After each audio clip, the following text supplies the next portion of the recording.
Life can be really strange.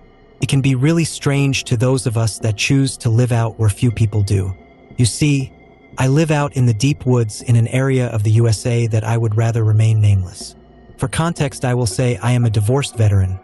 Shocking, I know, that came out to the woods to escape all the BS I had to deal with.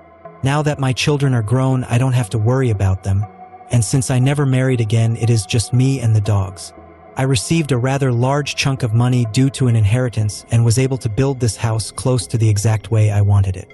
Life can turn out all right when your day consists of working in your own fields, tending your animals, and playing with the dogs. To be clear, my dogs are not for company. They are Alaskan Malamutes, also known as sled dogs, and are mainly for keeping unwanted animals out of my crops. They do a great job of it too. In most cases, they sleep all day because they have been running critters off all night. That is until one night was a bit different. I woke up to my exterior lights coming on. They are motion lights, so this usually isn't a big deal. In many cases, it is just the dogs running something past the house. I could usually hear them barking as they run past, but there was no noise this time. This put me on edge as I waited to hear the dogs chase off whatever it was that tripped the lights. For about a minute, there was no sound, not even shuffling around the house. I started to have my PTSD kick in, as I felt something was off when I suddenly heard loud noises. It was the unmistakable sound of wood splintering and chickens going nuts. In a moment, I was out of bed and grabbed a rifle. Given the area I am in, I have to worry about some rather large animals, so the rifle I grabbed was a lever-action 30-30. Kicks pretty hard, but has some serious impact on target. I didn't even turn on any lights in the house as I ran to the door and swung the side door open. I raised the rifle expecting a bear, a coyote, or even a mountain lion. What looked back at me in a sort of stunned silence was one big-ass wolf. Its fur was almost completely black, and those yellowish eyes looked back at me with a bit of shock, as though it didn't expect anyone to be home, let alone armed. In its teeth was one of my chickens, and in its left hand was another. Without any hesitation, I aimed and began to fire. The rounds impacted around the chest of it as it stood up. I paused for a moment because I never expected a wolf to stand on its hind legs. That is when I realized that it wasn't a wolf, at least not totally. It was much more humanoid in shape as it stood up just as the bullets began to rip into its flesh. I only paused for a moment before continuing my shots, though I quickly found myself out of ammo. Even after taking over 6 shots to the torso, this thing was still alive. As I reached into the ammo pouch on the buttstock, it turned to me and I swore I saw it smile. As I reloaded, I could see that even though all the rounds had connected, only one had actually caused obvious damage. It was enough that its right arm was essentially useless, but there was still enough of it left to ruin my night. It slowly got back up and began to purposely walk slowly toward me. It growled as it got closer, believing that, even if I began to fire again, the bullets wouldn't have enough to take it down. It was right, those first bullets were not enough. Those were the cheap ammo I used on unwelcome animals. Normally, the sound of one shot is enough to make them run to the next county. What I kept in the ammo pouch was another story altogether. These were high-end piercing rounds with at least 20 more grains behind them. That may not seem like much, but with the different shape of the bullet, it was more than enough to do the job. As I was shoving the rounds into the tube, the wolf thing got a big shock. The dogs had been woken by the noise and had come running. They lunged at this thing and began to savagely tear at it. With most of the use of its right arm gone, and at least one of the dogs tearing at the other, the best it had was to thrash around and try to shake the dogs off. I finished reloading and tried to get a shot, but the fucker wouldn't hold still. Then I got a lucky break. One of the female dogs decided enough was enough and clamped down on the creature's junk. It gave out a horrible howl as it reared up in pain. I took this moment to empty the rifle into its back. Though my own shoulder made me 1,000 promises of pain later, every shot penetrated the hide with at least one going clean through. It slumped down onto its knees and didn't even act like it felt the dogs ripping parts of it off. Then, with one final wheeze, it fell over and even the dogs began to relax a bit. I wasn't going to take any chances. I ran into the house and grabbed a shotgun. I quickly loaded some slugs and put at least 3 through its head. spraying its brains all across the yard. So there I am standing over the body of this, whatever it was, with the dogs around it wagging their tails at a job well done.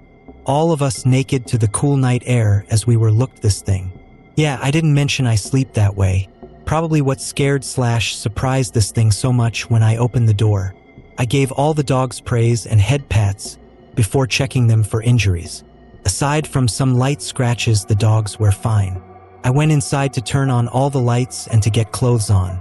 My exterior lights lit up the surrounding area so that we could see as though it was noon. I took a few pictures and carved off a few pieces to put in the freezer. Not that I was going to eat this thing, but I needed proof of what happened. I had to admit that even though it was truly dead, I felt chills just touching this thing. I had to get the bucket loader from the barn to pick this thing up. Even shot up, it was far too heavy for me to lift or even drag. I got it into the bucket by digging into the ground a bit. It wasn't easy, but it did end up flopping in so I could dispose of it later. By the time this was all over, it was morning, so I could get on the radio and called into the sheriff. Cell phones are very hit or miss around here, at least until that new 5G comes in, so we are limited to radios. He said he would be out there with animal control in about 2 hours. 4 hours later, he rolls in with the animal control van right behind him. I walked over to meet them, and I must have looked as tired as I felt because the first thing the sheriff said was, "Wow, you look like shit." Always did appreciate his candor about things. We chatted for a while before the female animal control officer got annoyed and demanded to see what I had killed. The way she was acting, I could tell she didn't want to drive the whole way out here just to look at a dead wolf. It also looked like she was ready to hit me with as many fines as possible just for ruining her day. She wasn't thinking that when they looked into the bucket. The sheriff was at a loss for words for the first time since I've known him. The animal control officer was stunned for a second and then proceeded to vomit next to the backhoe. All I could think of is how I'm going to get in the damn thing now that she puked next to the cab. "Well," I asked, "what do you think?" The sheriff looked up and had the most serious of expressions on his face. He slowly asked, "This was the only one?" I was puzzled and replied, "Yeah, why?" He came back with "Wolves travel in packs. If it was by itself, you might have just come across a lone wolf. He backed away from the carcass. You are pretty damn lucky to only face one. Any more, and they would have had you before you could scream." My training kicked in again as I asked, "You sound as though you've faced this sort of thing before?" With a bit of regret on his face, he answered with, "A long time ago. Perhaps a story for another time, though." With that, we started the process of getting the ripe carcass into the van. Took some work, but eventually we got it in. The rest of the day was rather uneventful. It was back to the same routine, although having to rebuild the chicken coop from scratch was not fun. Thankfully, I had enough materials around to get something done before the sun went down. It was a relaxing evening of a good meal and a decent movie to watch. I tried to get to sleep early because I figured the next day would be just as busy. However, due to last night's events, I had my PTSD cracked up to 12. I thought that tonight I would sleep in my gear. Maybe that will help me sleep, and I was right. Sleep did come easier than expected. However, it would not last. I woke up to sounds of the dogs barking up a storm. I got out of bed and immediately went to the computer to check the cameras. Since they all had night vision, I could see everything. I can see the dogs on the porch lined up barking into the darkness. I could see the cattle, horses, and pigs all restless in the barn or in their pens. Then I saw what was making them so nervous. Several of those things were stalking in the darkness. They didn't know I could see them, but I did. I flipped on the exterior lights, giving a full 360-degree illumination around the house. I opened the door and let the dogs in. Normally, they wouldn't come into the house unless called, but this time they scrambled over each other to get inside.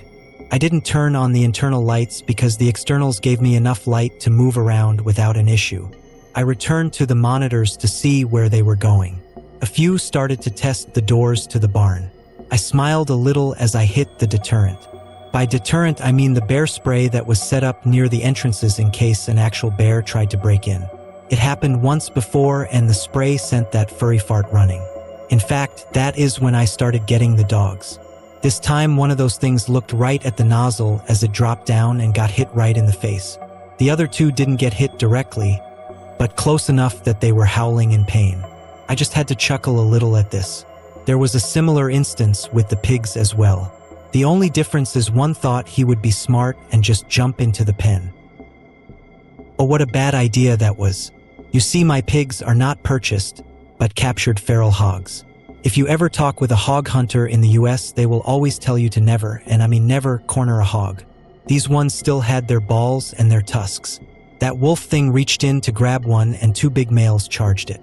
They began to gore at it, tearing large lacerations up and down its legs and body. Another one tried to run up, but I hit the spray and it dropped outside the pen, rubbing its eyes. The one inside the pen never made it out. The pigs just kept tearing at it long after it was done. Another creature tried to go in and get the first one out, but thought twice as the pigs charged and gored one of its legs. While this was going on, I could see the ones at the barn give up and head toward the house. It was truly showtime. As I watched the monitors, I verbally cursed myself for not being down in the bunker. Yes, I am one of those guys, if you haven't figured it out by now. I could have controlled this fight from inside of it up to this point. I cursed myself again for not having an entrance attached to the house like the installer recommended.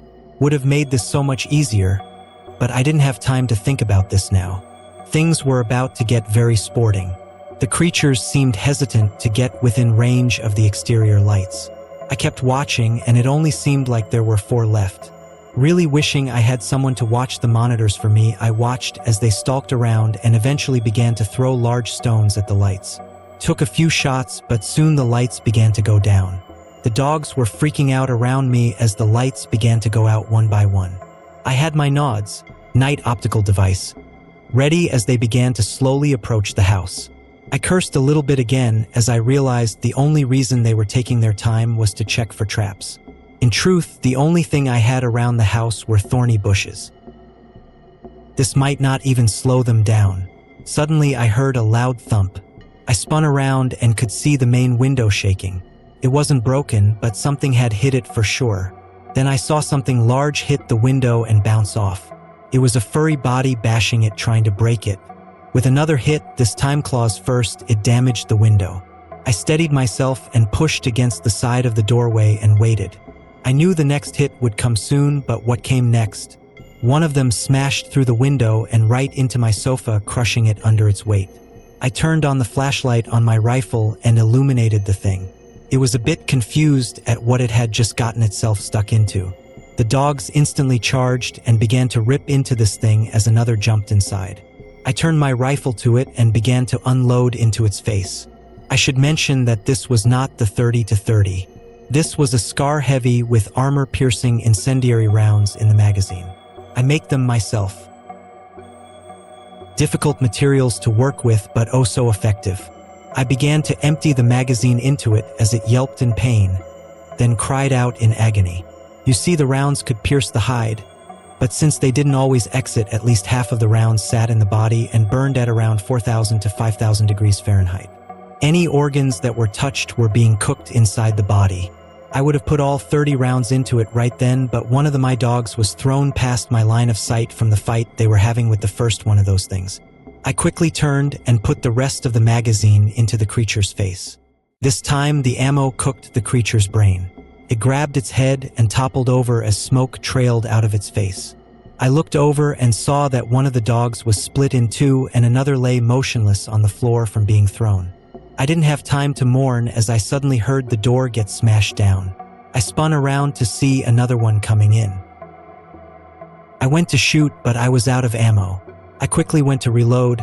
I dropped the mag and raised the rifle to reload, but when I did, that thing swung its massive clawed hand and tried to eviscerate me.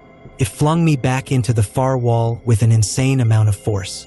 The only reason I didn't see what my guts look like is level 4 body armor. I should really get some more of this stuff. As I tried to get my bearings, it began to walk at me with rage in its eyes, though that rage was quelled as the rest of the dogs began to rip into it. One on each leg made it fall to all fours. It began to thrash and claw at the dogs, giving me enough time to reload. I aimed in just the right time for it to turn and face me with its face in a sneer/roar face. I began to shoot, and I swear that the first one went right between the eyes and out its ass. I didn't stop shooting until it stopped moving. That is when I realized another one was in the doorway but hesitated because of the shots coming its way. I got up and called the dogs to the second floor. They went without question, and I went up the stairs backwards so that I could keep an eye on the doorway. Sure enough, one came charging up after me and received almost a full magazine for its trouble. I breathed a sigh of relief since that was number 4. Well, it was, but that wasn't all of them. Another one made its appearance and got several shots from me as it tumbled back down the stairs. I reloaded as I kept a watch on the stairs. Nothing else came up. So, at that point, I could assume they are changing their tactics. Damn, I hate being right so much. The next thing I knew, something came crashing through the skylight. Great, the only window that wasn't reinforced. It only took a moment to spin and find my left arm, and the front of my rifle, being held by one of these things. It growled as it opened its mouth, presumably to bite my head clean off, when I released my right hand and drew my pistol. The bullets were not incendiary, but I figured if I put them down its throat. I pulled my .45, loaded with Teflon-coated rounds, and fired right down that fucker's throat. It let go as it began to cough up blood. The dogs got into the action as they grabbed any exposed bits they could grab. I don't think the thing cared since it was choking to death on its own blood. When the pistol went black on ammo, I dropped it and raised my rifle. I proceeded to pump its face full of rounds. I then reloaded both my rifle and pistol as quick as possible and got ready for the next round. That is when I received the biggest shock. I heard what sounded like a hammer click on a revolver. I looked up and there was a young, and frankly beautiful, woman was standing on my roof holding a pistol. She looked down at me and began to point the weapon at me. I hesitated slightly before I raised my rifle and we fired simultaneously. I felt the shock hit my armor first, then the side of my helmet. She fired at least twice and I got about 3 rounds off in the matter of a second or two. One of the bullets had hit my armor and deflected into my leg. It wasn't deep, but I wouldn't be running any marathons anytime soon. I barely got to my feet as I was looking up to the skylight. Part of the female's body, her right arm, her head, and a quarter of her torso, were hanging into the broken skylight while the rest lay on the roof.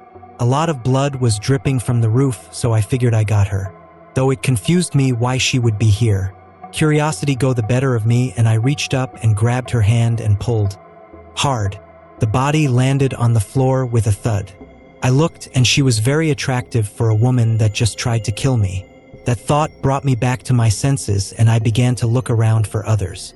I didn't want to stay in this room because of the huge hole in the roof. We backed up into the only room available, the upstairs bathroom. We waited and watched for another one of those things to make an entrance. While we waited, I bandaged my wounds and reassured the dogs that everything would be all right. We stayed there until the sun came up. When it did, we made our way downstairs to survey the damage. Man, did these things mess up my house. I remember thinking how it would take weeks to get things back in order. The roof was clearly damaged, the main window was destroyed along with the back door, and anything that didn't have blood and claw marks was full of bullet holes. I thought the ordeal was over, but as I entered the living room, I received a shock. One of those things was crawling toward the window using just one arm. The other arm, along with one of its legs, had been severely damaged by bullets.